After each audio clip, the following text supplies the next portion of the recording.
سفیان ابن عبداللہ الثقفی رضی اللہ عنہ دا یو صحابی دے مشکات شریف حدیث تے پیغمبر علیہ الصلوۃ والسلام مبارک تا فرمائی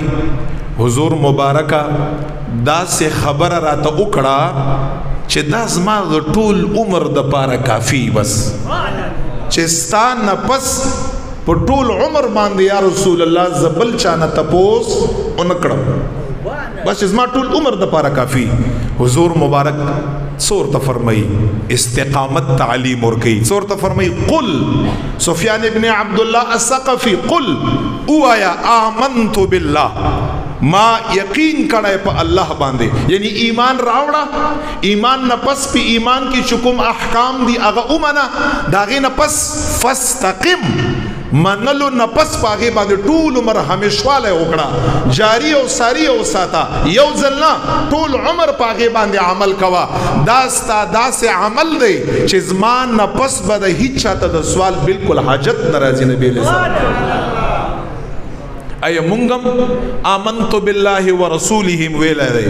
والیوم الاخر ویلے دے والقدر خیرہ وشرہ دام ویلے دے پاگے باندے استقامت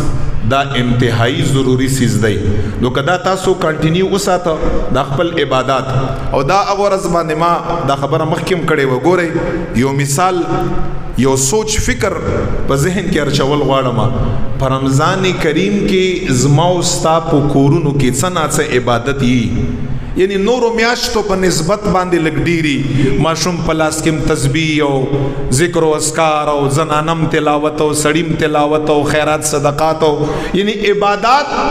د نورو میاشتو په نسبت باندې ډیری ګورئ چې ما او تا د عبادتو اهتمام کړو په فکر سوچ کې یو خبر ارچول غواړم یو میاشت پر رمضان کریم کې ما او تا ځان ګناهونو نه څه وساتو او د عبادتو اهتمام وکړو او غونډه میاشت وکړو کمال ثواب خو اسمی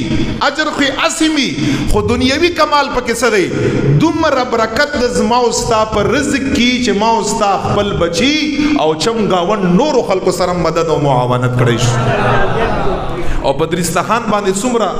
قسمه قسم خوراکونه پراتی لس قسمه پنځه غریب نه غریب انسان په وړاندې دوه او درې قسمه خوراک پروتي دا د کومې خبرې دلیل دی علما فرمایي دا د دې خبرې دلیل دی چې ته په رمضان کریم کې په عباداتو باندې استقامت کړې نیکی طرف ته زیات متوجه نو که چرته انسان